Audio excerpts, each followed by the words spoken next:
समस्त एतत् तुमहे प्रसन्ना बुद्ध मुक्ति हेतु विद्या समस्तास्तव देवी भेदः स्त्रिया समस्ता सकलं जगत्सु त्वमेकया पूरितमये तत् काते अस्तुति अस्तव्य परां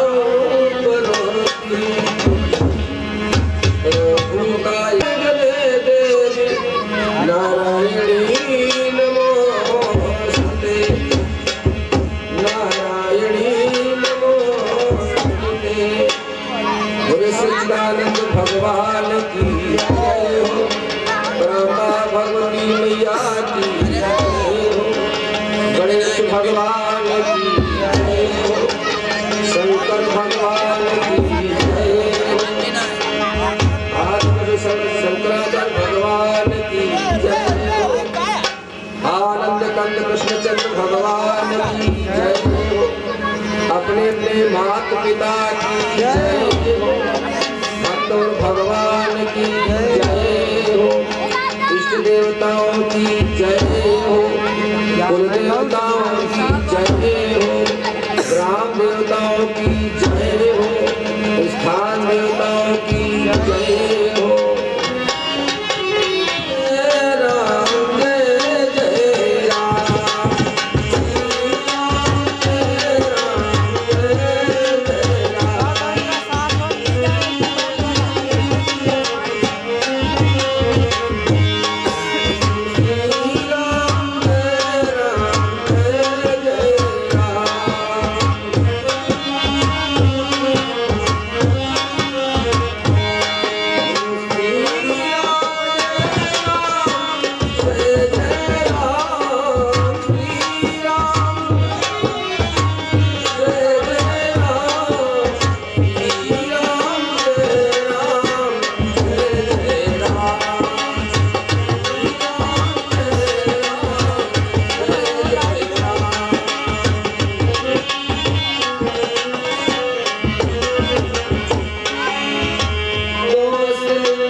भगवान की जय हो।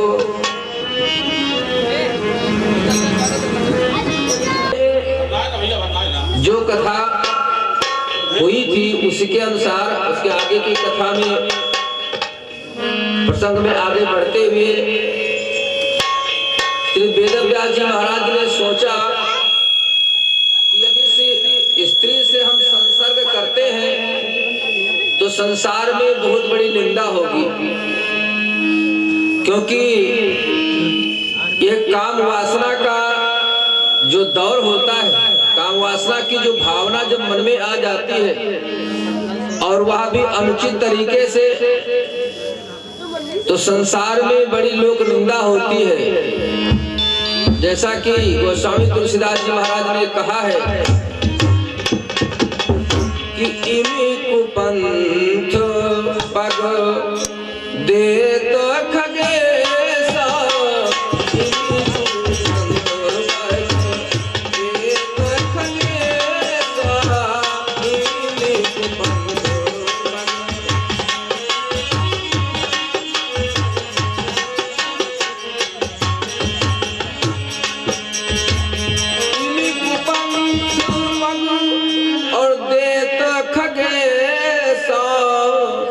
रहन तेज तन बुद्धि बल ले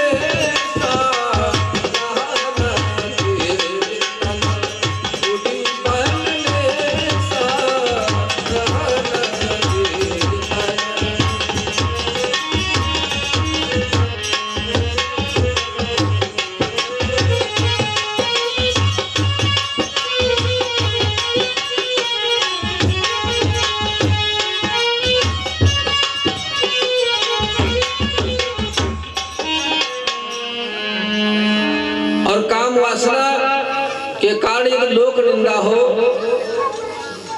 तो यह जो अपयश का कलंक का टीका लगेगा वो संसार में कभी छुटाने से छूटेगा नहीं।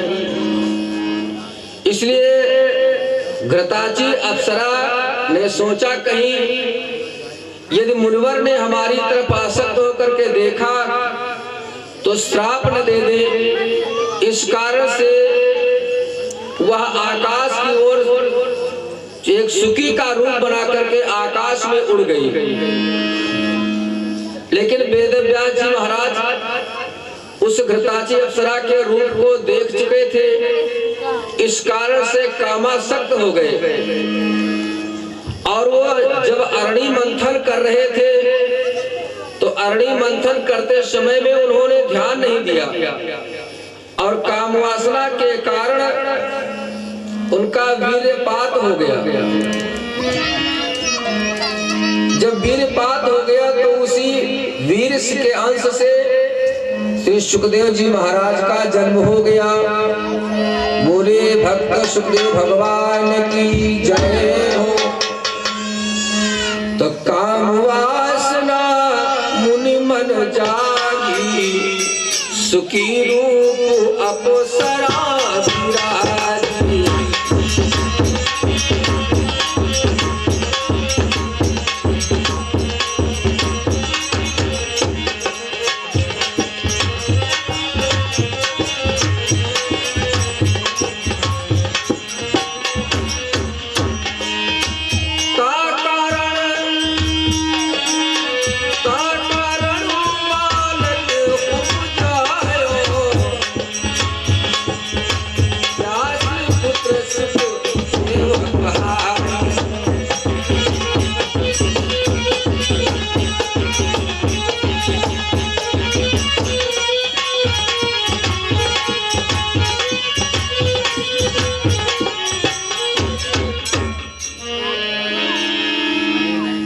इधर सुखदेव जी का जन्म हो गया उस अरणि मंथन से,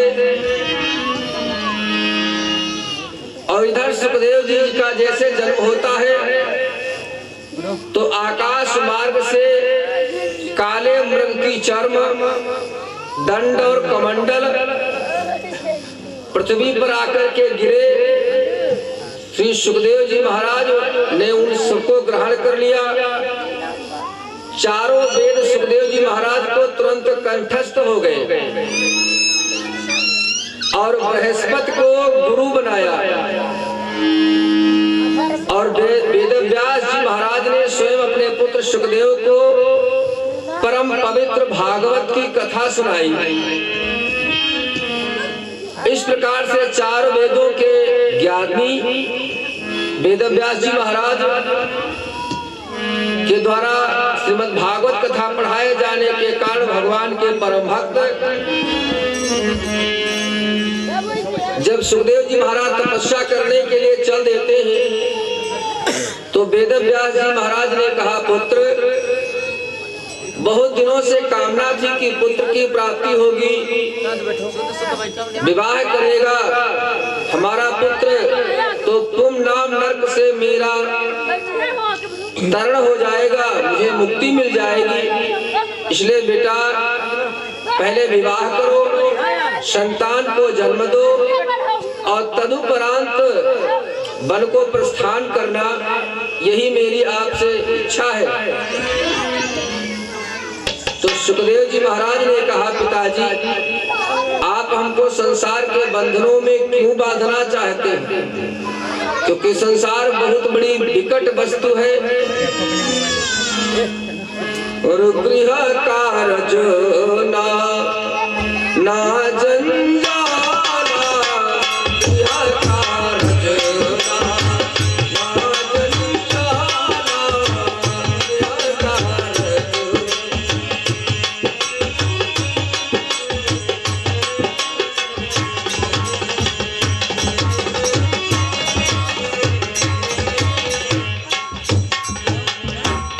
सुखदेव जी महाराज ने कहा कि घर गृहस्थी में रहने से नाना प्रकार के ऐसी संघर्ष की स्थितियां आ जाती हैं जिन संघर्षों में फंस करके भगवान का विस्मरण हो जाता है और जीवन धन्य नहीं हो पाता।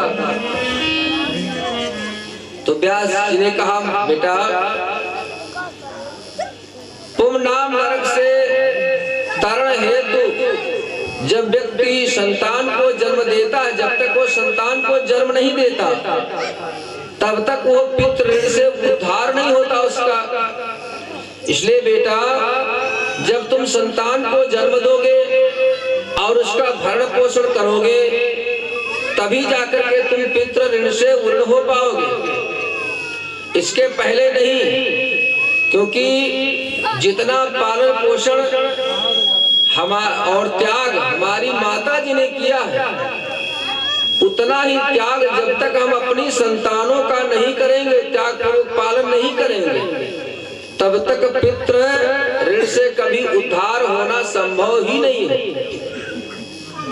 इसलिए वेद व्यास जी को ने सुखदेव जी को समझाया, कहा पुत्र यही सबसे बड़ा अच्छा मार्ग है जिसका आप अनुसरण करो।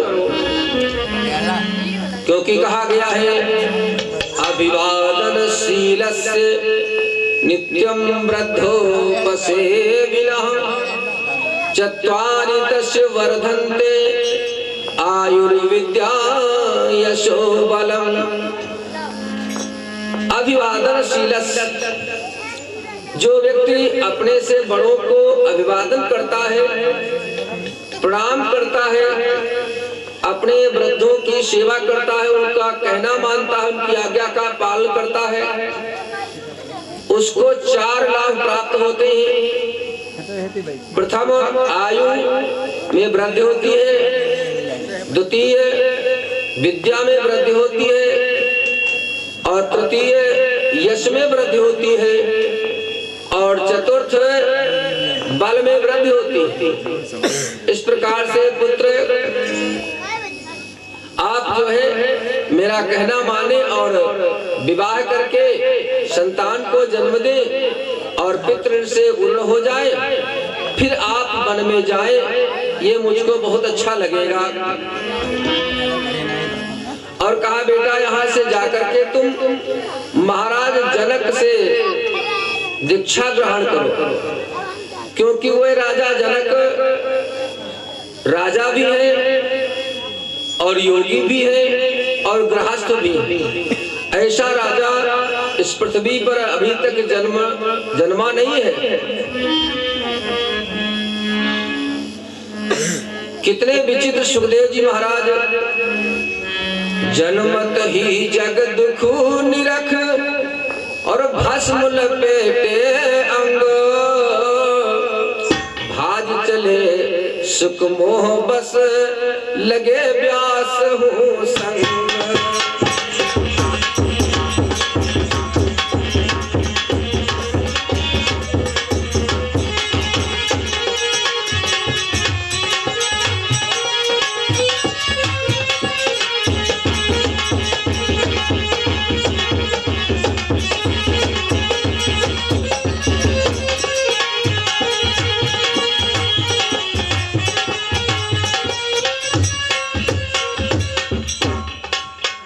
जैसे सुखदेव का जन्म हुआ और मृगचर्म कमंडल को धारण करके सुखदेव जी महाराज तपस्या करने के लिए चल देते हैं,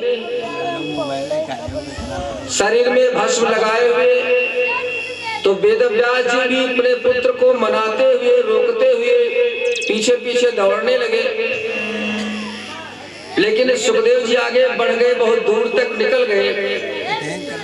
आगे मार्ग में एक तालाब पहुंचा पड़ा। उस तालाब में कुछ स्त्रियां नग्न होकर के स्नान कर रही हैं।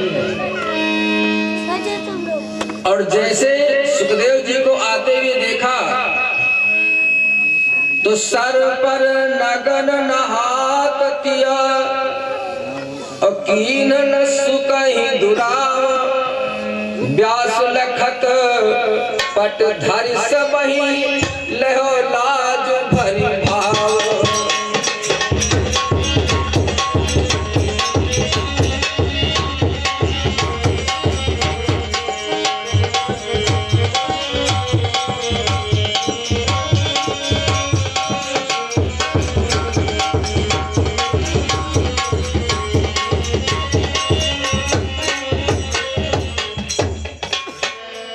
कुछ औरतें जो नग्न होकर के स्नान कर रही हैं। सुखदेव जी जब पहुंचे तो उन्होंने कुछ भी सुखदेव जी से दुराव नहीं किया, सुखदेव जी से कोई पर्दा नहीं किया।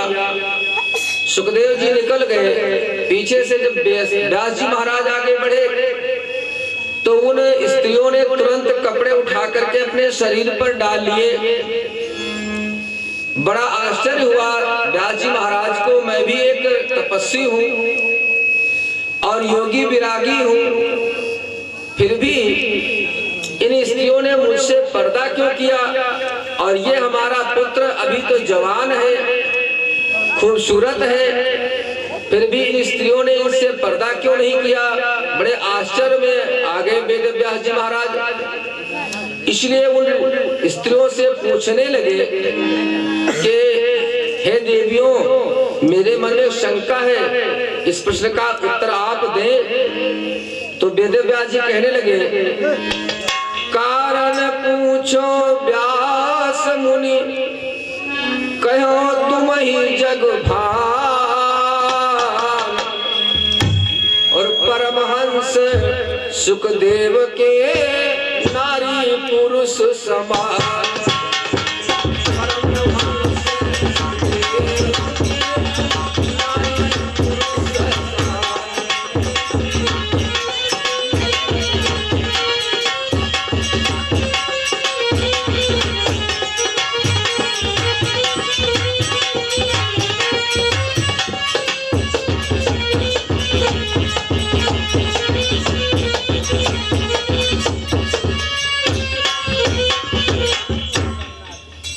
औरतों ने व्यास जी महाराज से कहा, प्रभु सत्य है कि आप योगी हैं, तपस्वी हैं, आपका मन नियंत्रित है, संयमी है, परंतु फिर भी आपके मन में स्त्री और पुरुष का भेद है।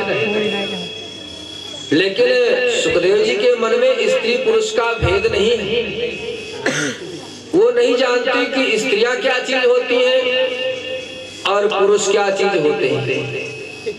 वो स्त्री और पुरुष दोनों को समान रूप से एक जीव मानते हैं। स्त्रियां और पुरुष दोनों जीव हैं, ये चीज जानते हैं सुखदेव जी। लेकिन ये नहीं जानते कि ये स्त्रियां हैं और ये पुरुष हैं, उनमें समानता है लेकिन विषमता को वो नहीं जानते।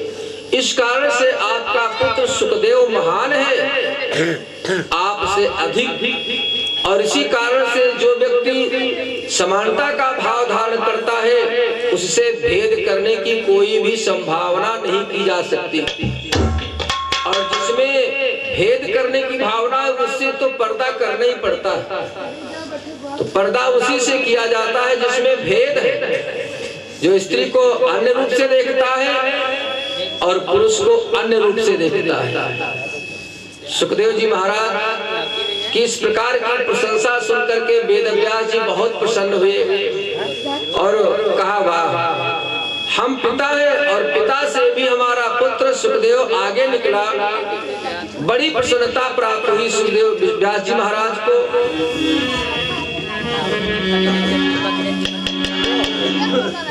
अब सुखदेव जी महाराज पिता के अनुसार पिताजी ने कहा कि आप जनक जी को अपना गुरु बनाइए, उनसे दीक्षा ग्रहण कीजिए।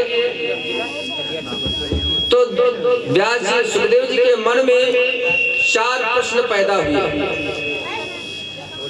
पहला, जनक जी तो एक राजा और मैं एक ऋषि, तो एक ऋषि होकर के राजा को अपना गुरु मैं कैसे बना सकता हूँ? क्योंकि राजा में सत रज तम तीनों प्रकार के गुणों का समावेश होता है और ऋषियों में सतोगुण अधिक, रजोगुण उससे कम, तमोगुण सबसे कम होता है। तो हम राजा जनक को अपना गुरु कैसे मान सकते हैं? दूसरा प्रश्न, जनक जी गृहस्थ हैं और मैं त्यागी पुरुष हूँ, मुझको संसार के किसी भी वस्तु से प्रेम नहीं है और जनक जी को संसार की वस्तुओं से प्रेम है, उन्हें भौतिक वस्तुओं में आसक्ति है, वो राजा है, हमें भौतिक वस्तुओं में कोई आसक्ति नहीं है। तो जनक जी का गुरुत्व भला हम कैसे ग्रहण कर सकते हैं? एक त्यागी पुरुष का साथ संयोगी पुरुष से किस प्रकार हो सकता है? हमको जनक जी महाराज क्या दीक्षा देंगे, कौन सा उपदेश सुनाएंगे? तीसरा प्रश्न, जनक क्षत्रिय है और मैं ब्राह्मण हूं, क्षत्रिय का कर्म है युद्ध में लड़ाई लड़ करके अपने राज्य का विस्तार करे, शत्रुओं का दमन करे, और ब्राह्मण का धर्म है कि मन को संयम में रखते हुए जो है यज्ञ करे, यज्ञ करावे, और अध्ययन करे, अध्ययन करावे, दान ले, दान ले, ये ब्राह्मण का कर्म है। किस प्रकार से हमारा और जनक जी का गुरुत्व और शिष्यत्व का संबंध जुड़ेगा? चौथा प्रश्न, जनक राज जी योगी और मैं सन्यासी, बहुत काफी अंतर है। मन की स्थिति को जान लेना ये योग है। सन्यास आश्रम, सन्यास एक प्रकार का आश्रम है, वो अवस्था नहीं है। तो इस प्रकार से हम इन चारों बातों में जनक हमसे विपरीत, हम किस प्रकार से उनको अपना गुरु बना सकते हैं? ऐसे सोच करके कि मैं राजा को अपना गुरु कैसे बनाऊं, आगे थोड़ा चले और फिर पीछे मुड़ पड़े कि हम जनक जी को अपना गुरु नहीं बना सकते। इधर जब विमुख हो गए कि मैं जनक जी को अपना गुरु नहीं बना सकता हूँ सुखदेव जी महाराज, तो ये मन की व्यथा भगवान तक पहुंची। तो भगवान ने देवर्षि नारद को सुखदेव जी को ज्ञान देने के लिए भेज दिया। कहा, वत्स नारद, मेरा भक्त सुखदेव भटक रहा है, उसे जाकर के ज्ञान दो। क्योंकि कहा गया है संत और महात्मा की निंदा करने से तथा दोष दर्शन से अपने पूर्व जन्म की जो पुण्यों की कमाई होती है वो लूट जाती है। इसलिए संत और महात्मा का कभी भी अपमान नहीं करना चाहिए। अब आज सुखदेव जी महाराज इतने ज्ञानी, 4 वेद के ज्ञानी, वही करने जा रहे हैं। क्योंकि महाराज जनक संत भी है और महात्मा भी है, और उनकी अवहेलना उनके मन में असमाहित हो गई है। ऐसा सोच करके देवर्षि नारद जी आए और रास्ते में एक नदी छोटी सी बह रही थी। उस नदी में देवर्षि नारद जी बालू का पुल बांधने लगे, लेकिन धार तेज होने के कारण तुरंत बालू कट जाती, फिर बालू पाटते, फिर कट जाती, फिर बालू पाटते। तो ये काम जब देवर्षि नारद को करते हुए देखा। सुखदेव जी ने तो नारद से पूछा कि तुम ऐसा क्यों करते हो, ये क्या है, तुम बड़े मूर्ख हो। तो नारद जी ने कहा मूर्ख मैं नहीं हूँ, मूर्ख तो तुम हो। क्यों मूर्ख मैं हूँ? सुखदेव जी ने कहा भला धार में कहीं बालू रुक सकती है जहाँ पर तुम पुल बांधना चाहते हो? तो नारद ने कहा अगर धार में बालू नहीं रुक सकती तो गुरु के बिना ज्ञान भी तो नहीं मिल सकता है। आपने जनक जैसे महान साधु और महात्मा का अपमान किया है, आपके पूर्व जन्मों का जो पुण्य है वो लुट जाएगा, आप रिक्त हो जाओगे। इसलिए प्रकृति की अवहेलना न किए हुए बिना तुम्हें गुरु जनक को अपना गुरु बना लेना चाहिए। तो जैसे ही नारद ने सुखदेव जी से कहा कि तू मूर्ख है, मैं मूर्ख नहीं, तू मूर्ख है, तो तुरंत, क्योंकि तूने अपने गुरु का तिरस्कार किया है। नारद की बात सुनकर के सुखदेव जी महाराज वहीं पर बेहोश हो गए। तब नारद जी ने जल को छिड़का, सुखदेव जी को होश आया और सीधे महाराज जनक के यहाँ प्रस्थान कर दिया।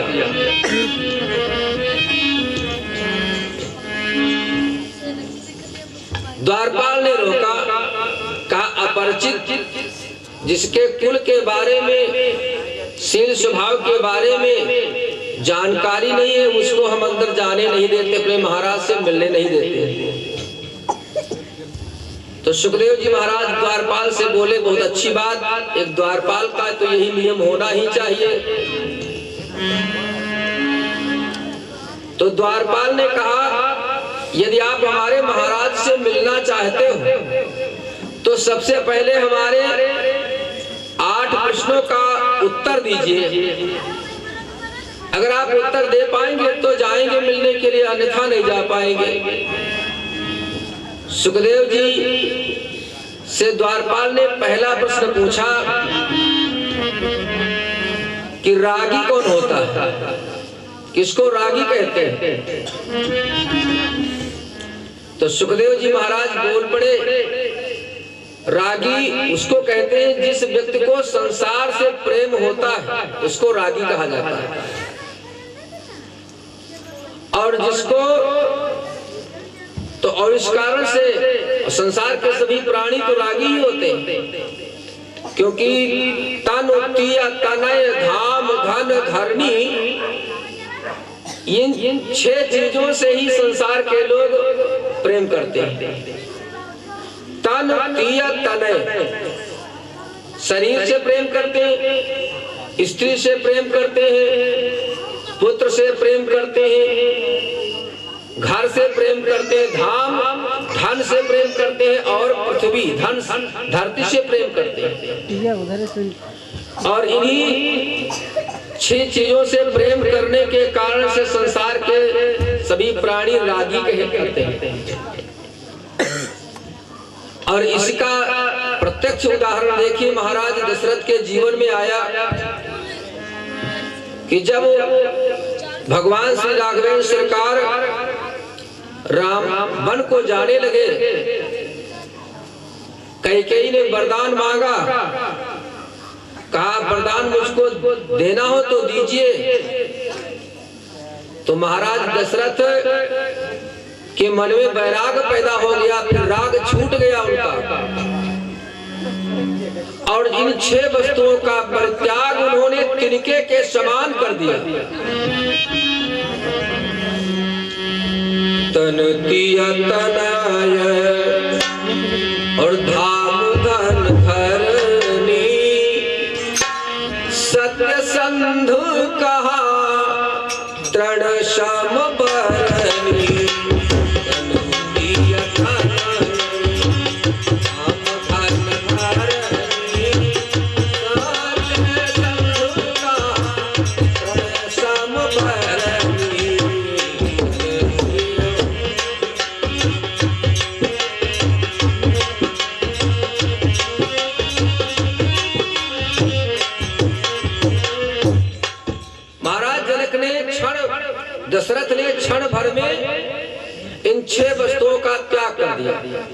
प्रथम तो अपना शरीर छोड़ा, बोले राम राम कही राम कही, राम राम कही राम, तनु परिहर रघुबर बिरह, कि राम गयो सुरधाम। 6 बार राम राम का उच्चारण किया महाराज दशरथ ने और भगवान में विलीन हो गए, तो तन का त्याग किया।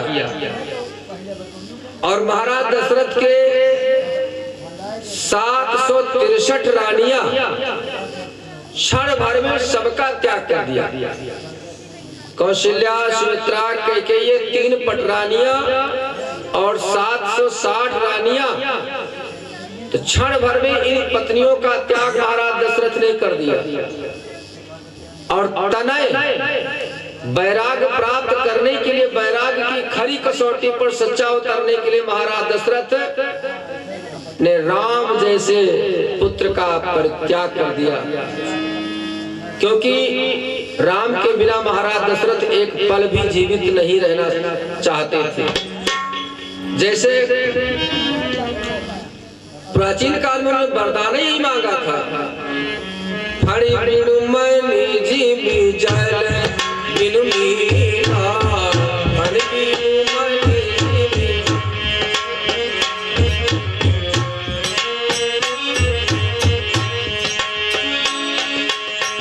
फड़ी बिनु मनि जीवी जल बिनु मीरा, मम जीवन तिनि तुम्हि अधीना, मम जीवन।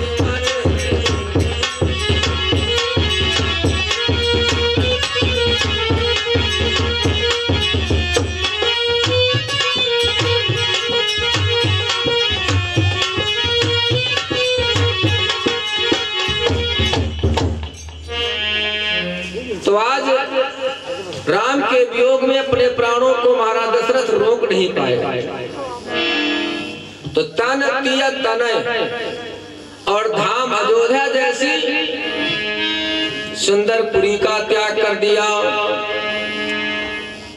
और ऐसे अयोध्या का त्याग किया जिसको राम जी किसी भी कीमत पर त्याग नहीं सकते थे। ऐसी पुरी अयोध्या, सप्तपुरियों में श्रेष्ठ ऐसी पुरी, क्योंकि राम जी ने अयोध्या के महत्व के आगे सोने की लंका को भी ठुकराने में देर नहीं लगाई। लक्ष्मण से कहने लगे राम जी, सर्व स्वर्णमयी लंका न मे लक्ष्मण रोचते, जननी जन्मभूमि स्वर्गादपि गरीयसी। तो तन तिय तनय धाम धन धरणी, तो ऐसे सत्यवादी महाराज दशरथ ने इन 6 वस्तुओं का तृण के समान परित्याग कर दिया। तो आज महाराज जो है जनक के द्वारपाल ने पूछा कि रागी कौन, तो सुखदेव जी महाराज कहने लगे जिसको संसार से वस्तुओं से लगाव हो उसको रागी कहते हैं। और संसार से प्रेम हमें तब तक करना चाहिए जब तक संसार हमसे प्रेम करता है। जब संसार हमसे प्रेम करना बंद कर दे, त्याग दे, तो हमें भी संसार का त्याग कर देना चाहिए। लेकिन हम ठहरे इतने निष्ठुर कि संसार हमारा त्याग कर देता है और हम संसार का त्याग नहीं कर पाते। जब हम वृद्ध हो जाते हैं या रोगी हो जाते हैं या असमर्थ हो जाते हैं, तो जो पुत्र हमारा कहना मानता, हमारी आज्ञा का पालन करता था, जो पत्नी हमें प्रियतम कहती थी, साजन कहती थी, पतिव्रता थी, वही पत्नी हमारा अपमान करने लगती है और हमको बुढ़ाऊ शब्द से उच्चारण करके बुलाती है। बुढ़ाऊ, बुढ़ानी, इन शब्दों से पुकारने लग, घर ही के बाहर से अंदर से बोलती बुढ़ानी, का खई हो, का बनई, कहाँ जई हो, कहाँ रही हो। ये अपमान है संसार का। और जब वो बुढ़ानी कहते हैं तो हम भी कहते हैं बूढ़ा। अब हम दोनों का संबंध कैसा दोनों का हम लोगों का रहा। एक समय ऐसा था जब नया विवाह हुआ था तो हम दोनों की स्थिति क्या थी कि एक के बिना एक पल भर के लिए जिंदा नहीं रहना चाहता था। पूछते थे कि कितनी देर बाद में लौटोगे, और आज क्या स्थिति है, वो कहते हैं बुढ़ानी, हम कहते हैं बूढ़ा। एक दूसरे के लिए अपमानजनक शब्दों का प्रयोग करने लगे, और जब आपस में हम दोनों में अपमानजनक शब्दों का प्रयोग होने लगा तो पुत्र कहाँ चूकेगा, तो पुत्र भी कहता है बुढ़ानी, तो बहुरिया कहाँ चूके वाली, आगे का कदम रखे वाली काहे ना हो जाए, तो वाह काहे ला। अब संसार में हमारा अपमान आरंभ हो गया। तो ऐसी स्थिति में हमें संसार से की तरफ से मुड़ करके और भगवान की तरफ मुड़ जाना चाहिए, यही बुद्धिमानी होगी। बोले भक्त और भगवान की जय हो। तो इसको जो है सुखदेव जी ने कहा, इसी को कहते हैं रागी। द्वारपाल ने पूछा दूसरा प्रश्न, बताइए कर्तव्य क्या होता है। तो सुखदेव जी महाराज ने कहा, सच्चे सुख को प्राप्त करने के लिए जिन साधनों का प्रयोग किया जाता है उसी को कर्तव्य कहते हैं। सच्चे सुख को प्राप्त करने के लिए जिन साधनों का प्रयोग किया जाए उसी को कर्तव्य कहते हैं। तीसरा प्रश्न किया द्वारपाल ने, शत्रु किसको कहते हैं। तो सुखदेव जी ने कहा कि जो कर्तव्य करने में बाधा पैदा करे उसी को हमें शत्रु मानना चाहिए। अच्छा कर्म करने से जो हमको रोके उसको हमें अपना शत्रु मानना चाहिए, क्योंकि उससे बड़ा कोई शत्रु नहीं होता है। चौथा प्रश्न द्वारपाल से पूछा, चतुर कौन होता है। तो सुखदेव जी महाराज ने कहा, जो संसार के मोह में नहीं पड़ता, संसार के बंधन में नहीं बंधता है, वही व्यक्ति सबसे बड़ा चतुर होता है, क्योंकि वही भगवान की तरफ मुड़ सकता है। और जो संसार में बंधा हुआ है, आसक्त है, वो व्यक्ति चतुर इसलिए नहीं हो सकता क्योंकि उसको मुक्ति नहीं प्राप्त होती, वो भगवान की तरफ मुड़ नहीं पाता। तो द्वारपाल ने अगला प्रश्न पूछा, मूर्ख किसको कहते हैं। सुखदेव जी महाराज बोले, जो व्यक्ति जहां भी जाए और वहां भी पहुंच करके मोहित हो जाए उसी व्यक्ति को मूर्ख कहा जाता है। जैसे हम जहां भी जाए वहीं से हमारा मन लौटने को ना कहे। खेत जाए तो खेते में रह जाए, खलिहान में जाए खलिहाने में रह जाए, रिश्तेदारी को जाए तो हुए से लौटे कमाट जो लगा हुए अच्छा लगे, शहर को जाए शहर में ही अच्छा लग रहा है, फिर वहां से लौटने का मन न करे। तो जो व्यक्ति सर्वत्र मोहित हो जाता है उसी व्यक्ति को मूर्ख कहा जाता है, क्योंकि ऐसे व्यक्ति का कोई भरोसा नहीं होता। द्वारपाल ने पूछा, तो बताइए सुख क्या होता है। तो सुखदेव जी महाराज ने कहा, एकांत में भगवान की चिंता करना, एकांत में भगवान की चिंता करना, यही सबसे, और स्वाध्याय करना, भगवान की गुण गाथाओं का अध्ययन करना, यही सबसे बड़ा सुख होता है। द्वारपाल ने कहा, दुख क्या होता है। सुखदेव जी ने कहा, संसार का चिंतन करने वाला जो व्यक्ति होता है वही सबसे बड़ा दुख का भोगी होता है। जो व्यक्ति संसार के बारे में चिंतन करता है, कैसे बनेगा, कैसे बिगड़ेगा, कैसे क्या होगा, सबसे बड़ा दुख यही होता है कि हम संसार का चिंतन जितना करते हैं उतना चिंतन अगर हम भगवान का करने लगे तो मेरा जीवन धन्य हो जाएगा।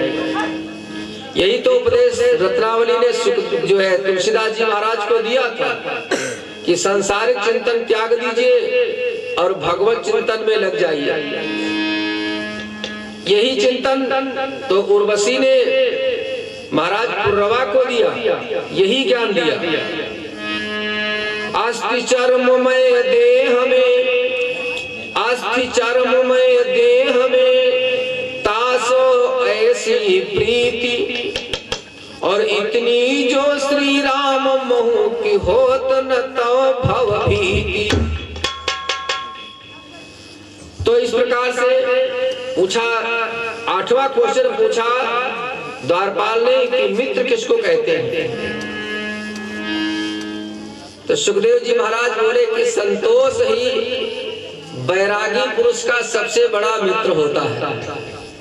संतोष से बड़ा और मित्र बैरागी पुरुष का कोई नहीं होता है। यथा लाभ संतोष सदा काहू सो कुछ न चाहो। इसी को तुलसीदास जी महाराज कहते हैं,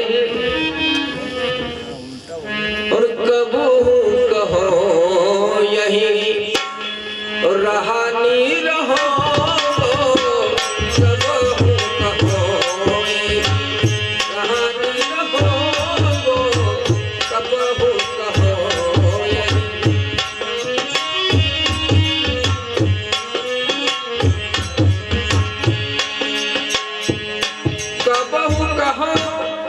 यही रहानी रहोगो। श्री रघुनाथ कृपालु कृपाते संत स्वभाव कहोगो, कबहु कहो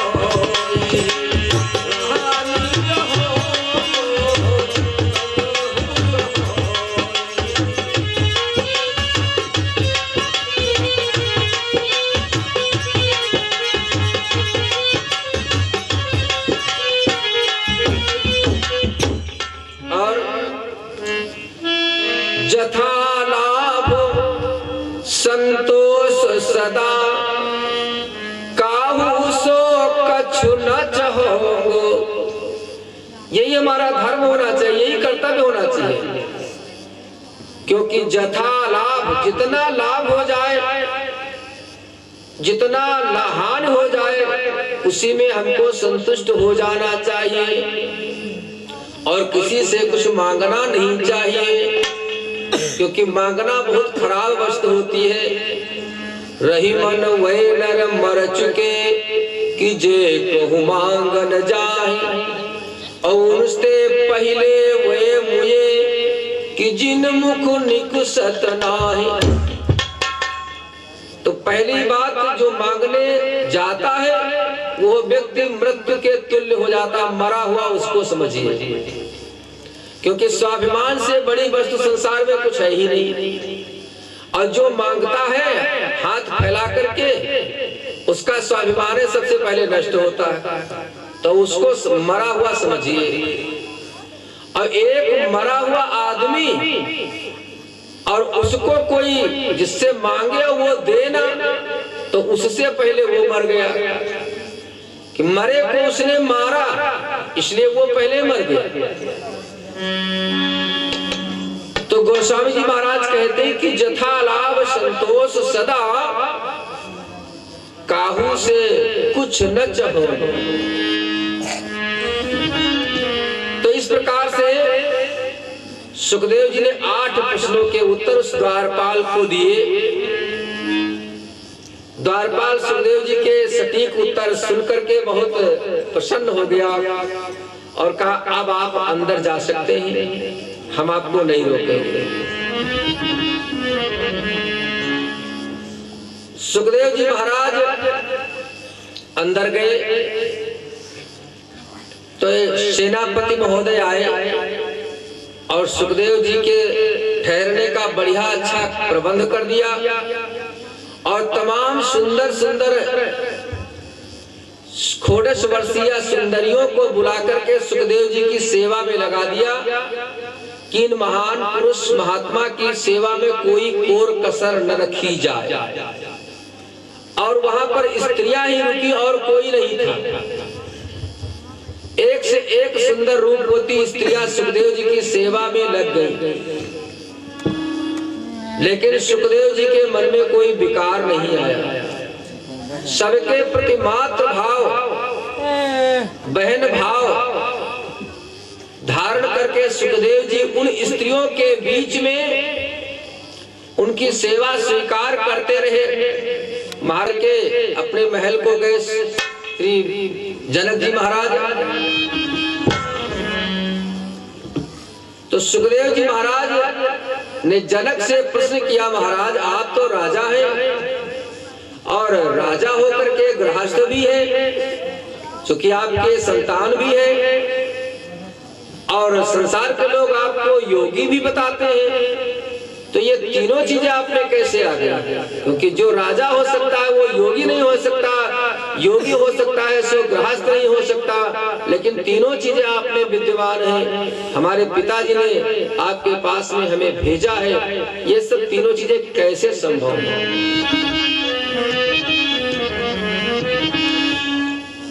हमारे पिताजी ने कहा कि बेटा विवाह कर लो, लेकिन हमने कहा विवाह कर लेंगे तो भगवान के भक्ति में बंधन आ जाएगा, तो मैंने विवाह करने से पिताजी को मना कर दिया।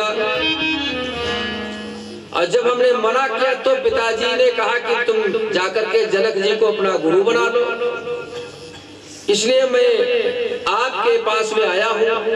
आपको लोग विदेह कहते हैं, क्या आपको देह का भान नहीं है? आप जीवन मुक्त कैसे हो गए?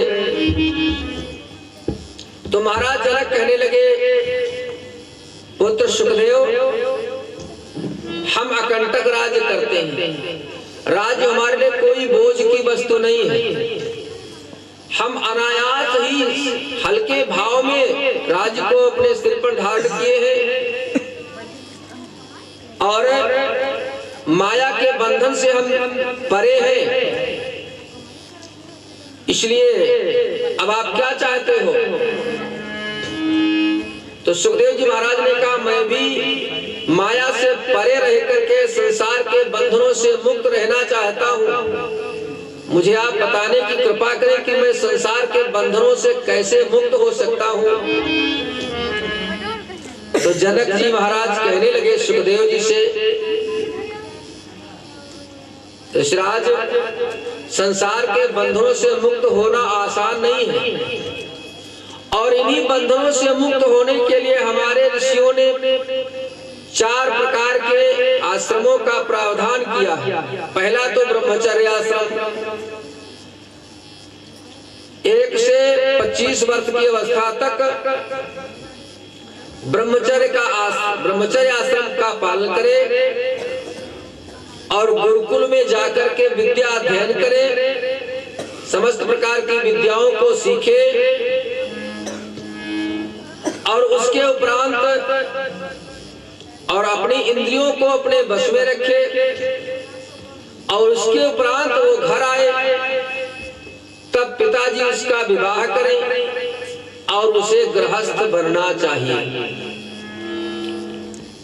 25 साल की अवस्था तक व्यक्ति को मन लगा करके अध्ययन करना चाहिए, वेद पढ़ना चाहिए, कलाएं सीखनी चाहिए, योग्यता सीखनी चाहिए, अपनी इंद्रियों को बस में रख करके मन को इधर उधर हटाना नहीं चाहिए। क्योंकि विद्यार्थी वो होता है, सुखार्थी वा त्यजेत विद्याम विद्यार्थी वा त्यजेत सुखम, सुखार्थिना कुतो विद्या विद्यार्थिना कुतो सुखम।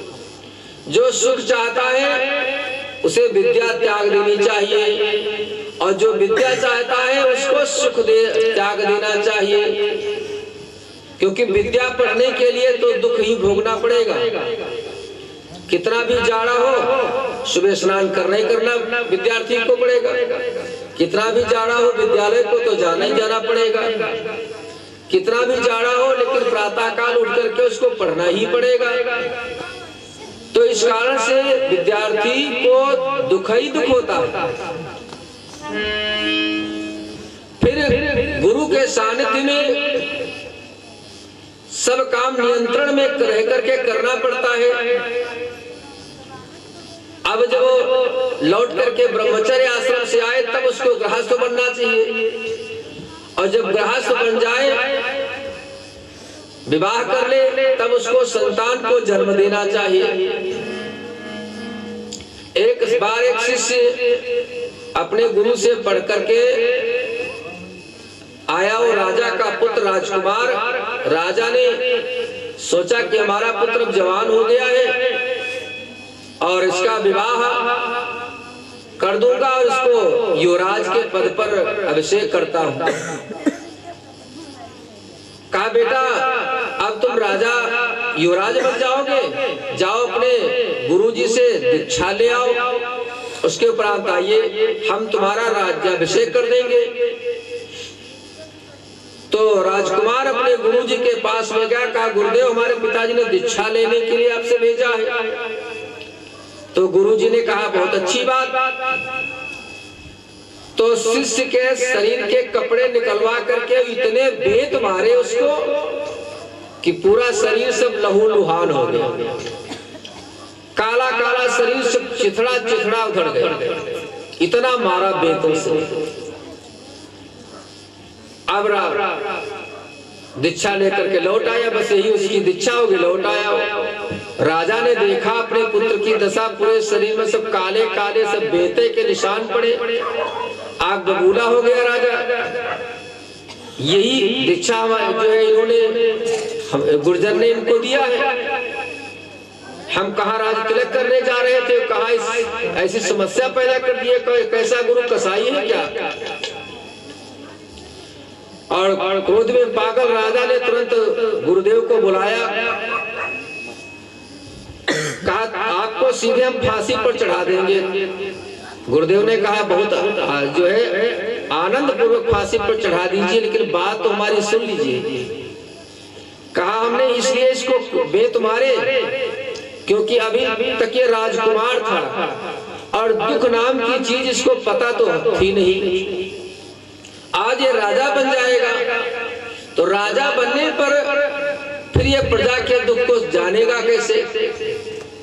और आज जब मैंने इसको पीटा तो इसको भी प्रजा का दुख दर्द एहसास होगा और किसी भी प्राणी को यह अनुचित दंड नहीं देगा। जब भी दंड देगा तो सोच समझ करके दंड देगा, इसलिए मैंने सोच करके ऐसी इसकी हालत बनाई है। तो राजा सात्विक था, उसकी बात समझ में आ गई और गुरुदेव का बड़ा सम्मान आदर किया। कहा, वास्तव में सच्चे गुरु इसी प्रकार के हुआ करते हैं। बोले सच्चिदानंद भगवान की जय हो। इसके उपरांत जनक ने कहा कि आप गृहस्थ आश्रम में आएंगे तो पहला गृहस्थ धर्म का गृहस्थ का ये नियम होता है कि वो अपने मन पर अधिकार रखे। दूसरा, किसी से वो कुछ आशा न करे, अपने बल पर अपने पैरों पर खड़ा हो, वही उसी को कहते हैं गृहस्थ। जो व्यक्ति दूसरे की बुद्धि से अपना काम चलाने की कोशिश करता है वो सच्चा गृहस्थ नहीं हो सकता। तीसरा, मन में कभी भी पाप की बात को ठहरने न दे, कोई भी दुर्विचार आए तो उसको स्थान न दे और बिना संध्या किए हुए कभी न रहे और सत्य सदैव बोले और सर्वदा पवित्र रहे, क्योंकि सत्य से बड़ा संसार में कुछ है ही नहीं। परमात्मा स्वयं सत्य का रूप होता है। नहीं सत्यात् परो धर्मः त्रिषु लोकेषु विद्यते पापं मिथ्या शमं नास्ति तस्मात् सत्यं सदा वद। जीवन की कीमत चुकाने के उपरांत भी हमें सत्य का त्याग नहीं करना चाहिए। बसदेव जी महाराज झूठ बोलने से बहुत डरते थे। कारण यह है कि अगर आप दिन भर जो कुछ भी आप खाएं, फल खाएं, घी खाएं, दाल खाएं, चावल खाएं, जो भी आप खाएं, और जितनी ताकत दिन भर खाने से एकत्र होगी, और एक बात आप झूठ बोल दो, सारी ताकत तुम्हारी उड़ा जाए, हवा की तरह उड़ जाए। फिर समझो आपने उस दिन कुछ खाया ही नहीं। सिर्फ एक बात झूठ बोल देने से सारी शरीर की ऊर्जा नष्ट हो जाती है। इसलिए बसदेव जी महाराज जब पहले पुत्र को लेकर के कंस के पास में गए, तो कंस ने कहा, राजन तुमने सच क्यों बोला मुझसे? तुम सत्य पर क्यों जो अड़े रहे? तुमने कहा था कि देवकी के सभी पुत्रों को लाकर मैं तुम्हें दे दूंगा, तो आज इस पहले पुत्र को तुम सच में लेकर के क्यों आ गए? क्योंकि पिता ऐसा कभी हो ही नहीं सकता है कि अपने पुत्र को काल के गाल में सौंप दे। फिर तुम कैसे आ गए? तो बसदेव जी ने कहा, मैंने आपको वचन दिया था कि सारे पुत्र देवकी के हम आपको दे देंगे। मैं झूठ बोलने से बहुत डरता हूँ, क्योंकि जो है झूठ बोलने के समान दूसरा कोई पाप ही संसार में पैदा नहीं हुआ।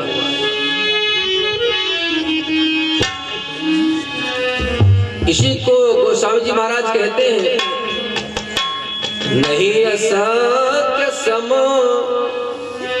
पातक पुंजा, सम होई की कोटिक गुंजा। इसलिए सत्य बोलने से कभी मन को चुराना नहीं चाहिए। सत्य भगवान का रूप होता है, सत्य से हमारी रक्षा होती है।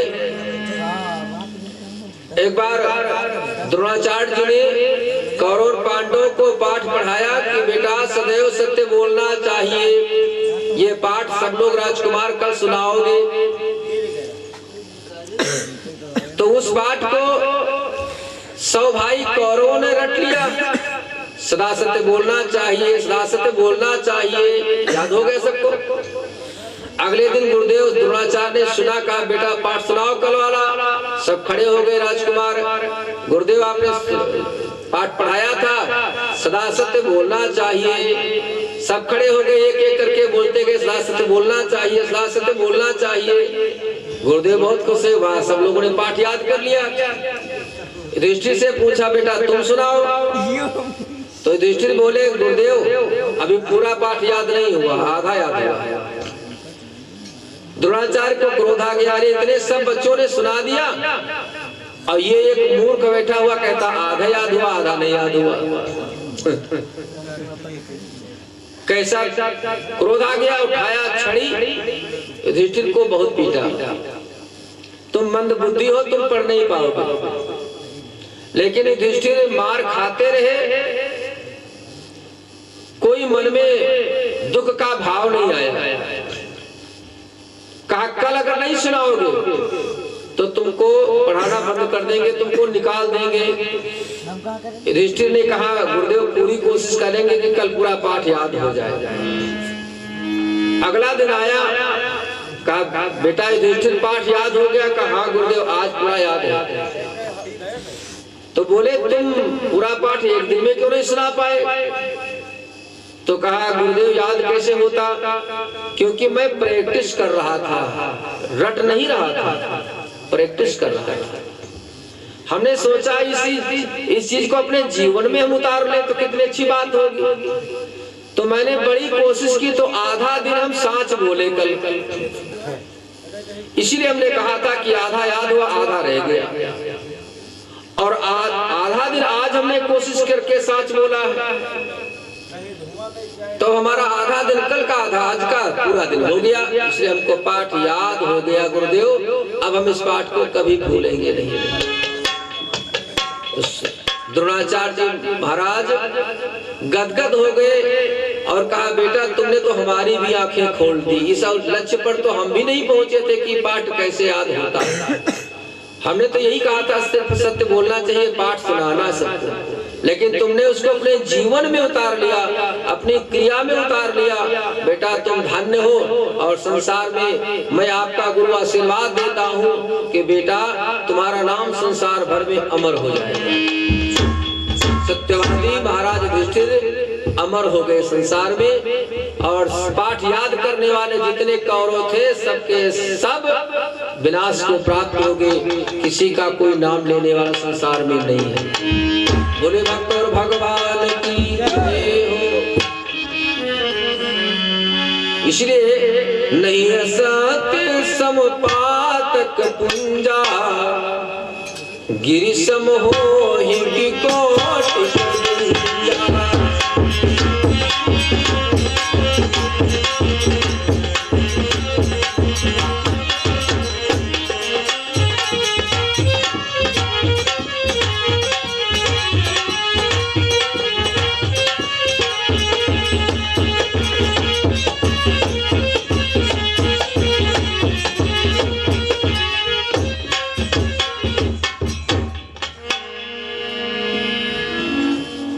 तीसरा वानप्रस्थ आश्रम।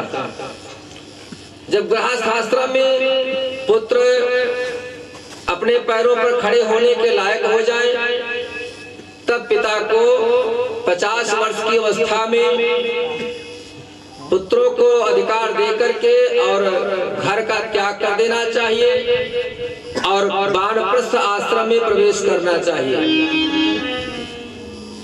वानप्रस्थ आश्रम में तपस्या करते हुए काम, क्रोध, लोभ, मोह, मद, मत्सर, छल, दम्भ, द्वेष, पाखंड, झूठ, अन्याय, इन सब विकारों का त्याग कर देना चाहिए और तपस्या करते हुए अगले अपना 75 साल का जीवन व्यतीत करना चाहिए। 50 से 75 साल का। और तदुपरांत संन्यास आश्रम 75 साल के बाद संन्यास आश्रम प्रारंभ होता है 100 साल तक। संन्यास आश्रम में धार्मिक भावना से मन को कभी दूर नहीं रखना चाहिए। चित्त अपना सदैव शांत रखे और वैराग्य की भावना जब मन में आए तभी उस व्यक्ति को वैरागी बनना चाहिए। क्योंकि आधा चल फिर पीछा फिरी है हुई है जग में हासी। यदि हम अचानक हमारे मन में कोई भावना आ जाए कि हम अचानक भावना आ जाए कि हम सन्यासी बन जाए, साधु बन जाए, बाबा बन जाए, तो ये गलत है। जब तक पक्की भावना ना, आत्मिक भावना न पैदा हो, तब तक हमें जो है वैरागी का वेश धारण नहीं करना चाहिए। आज हम जोश में आकर के वैरागी बन गए, साधु बन गए, लेकिन इंद्रियां न जाने कितने समय इनके उद्वेग बढ़ जाए और हम सन्यासी का भाव, साधु का वेश छोड़ देंगे, फिर से गृहस्थ में आ जाएगा। इसलिए जब तक मन का भाव पक्का न हो, भगवान के प्रति लगाव न हो जाए, तब तक वैराग्य को धारण नहीं करना चाहिए। और ये वैराग्य के सिर्फ भगवान के प्रति होना चाहिए। इसलिए गोपियां कहती हैं उद्धव से, उद्धव मैं बैरागी निहारी,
प्रकार से भगवान के प्रति वैराग की भावना संन्यास आश्रम में आ जाए, हानि लाभ जीवन मरण जस अपजस इन 6 चीजों को भगवान के अधीन समझना चाहिए। जब संन्यास आश्रम में जाए तो प्राणी को ये समझना चाहिए, चाहे हानि हो, चाहे लाभ हो, चाहे जीवन हो, चाहे मरण हो, चाहे प्रशंसा मिले या निंदा मिले, सबको समान भाव से देखना चाहिए। तब जाकर के संन्यास आश्रम की पूर्ति होती है। क्योंकि उदेति सविता ताम्रः ताम्रः एवास्तमेति च संपत्तो च विपत्तो च महताम एक रूपता। सूर्य जब उदय होता है तो लाल होता है, और जब अस्त होता है तब भी लाल होता है।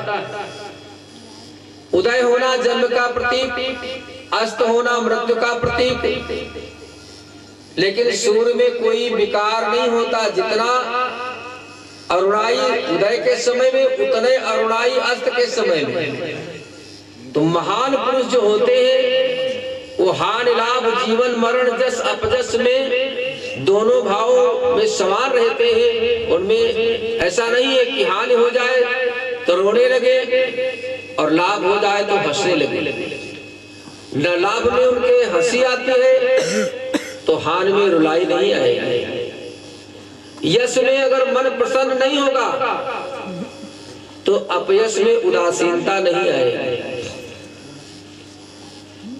तो महाराज जनक ने अंत में कहा सुखदेव जी से, पुत्र सुखदेव,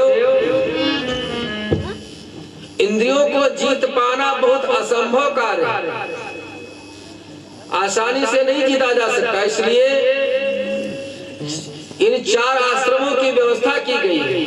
और धीरे धीरे करके जब व्यक्ति प्रयास करता है, थोड़ा थोड़ा करके प्रयास करता है, तब जाकर के कई अंत काल तक इंद्रियों की उपरत हो पाती है। और जब अंत काल में उपरत हो जाती है, इंद्रियां अपने बस में हो जाती है, तभी जाकर के मन शुद्ध होता है। और जब तक इंद्रियों की उपरत नहीं होगी तब तक मन शुद्ध नहीं होता है। और मन जब तक शुद्ध नहीं होता तब तक परमात्मा की प्राप्ति नहीं होती। क्योंकि कहा है गोस्वामी जी महाराज ने,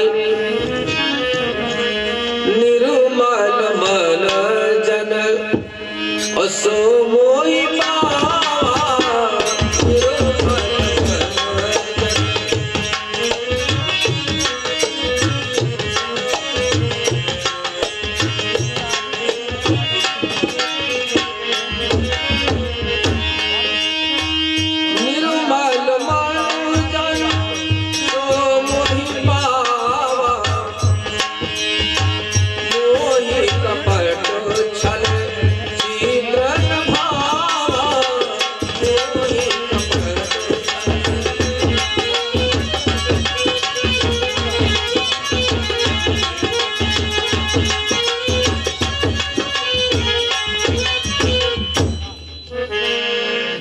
जिस व्यक्ति के मन में काम क्रोध लोभ मोह छल कपट दम्भ पाखंड झूठ अन्याय ये दुर्गुण नहीं भरे होते, वही व्यक्ति निर्मल मन वाला होता है और उसी को मैं प्राप्त होता हूँ। बेटा संसार ये असत है और इसको सत्य मानना ही भ्रम होता है। इसलिए संसार को कभी सत्य नहीं मानना चाहिए। जब तक संसार हमसे प्रेम करे तब तक हमें संसार से प्रेम करना चाहिए, और संसार हमारा अपमान करने लगे तो संसार का त्याग करके हमें भगवान की तरफ परमात्मा की तरफ मुड़ जाना चाहिए। यही सबसे बड़ा वैराग्य है और इसी चीज को मैं धारण किए हुए हूँ। इसी कारण से लोग हमको विदेह कहते हैं। हमको अपने शरीर का भान नहीं है। मैं अपने को शरीर नहीं मानता हूँ, मैं अपने को आत्मा मानता हूँ।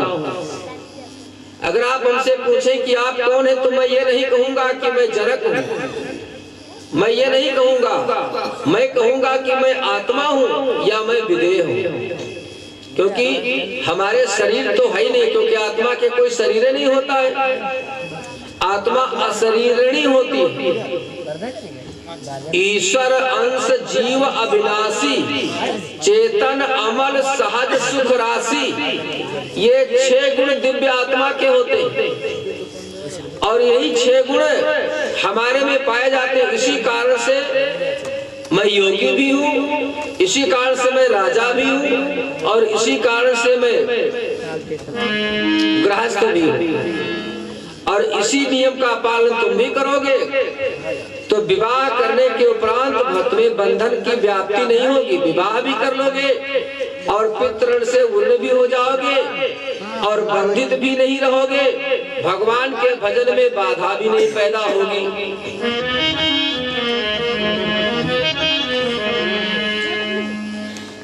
तो सुखदेव जी महाराज ने एक अंतिम प्रश्न जनक से किया कि भ्रम क्या है? तो जनक ने कहा सत्य को असत्य मानना और असत्य को सत्य मानना, इसी को भ्रम कहते हैं। हम संसार को सच मानते हैं, पुत्र स्त्री जमीन जायदाद घर मकान रिश्तेदार इष्ट मित्र ये सब हमारे हैं और यही सच्चे हमारे साथी हैं, यही सच्चे हमारे मित्र हैं, यही हमारे सुख दुख के करता धरता हरता है। ये भाव जब तक बना रहेगा यही इसी को कहते हैं भ्रम। और ये भाव हमारे मन में आ जाए कि ये संसार की कोई वस्तु हमारी नहीं है, ये सब पराये हैं, एक दिन छूट जाएंगे, तो ये भ्रम नहीं है, ये सत्य है। तो सत्य को असत्य मानना और असत्य को सत्य मान लेना, इसी को कहते हैं भ्रम। और इसी भ्रम से गोस्वामी तुलसीदास जी महाराज दूर जाना चाहते हैं, इसलिए भगवान श्री राघव सरकार राम से प्रार्थना करते कहते हैं प्रभु और हे हरि कस न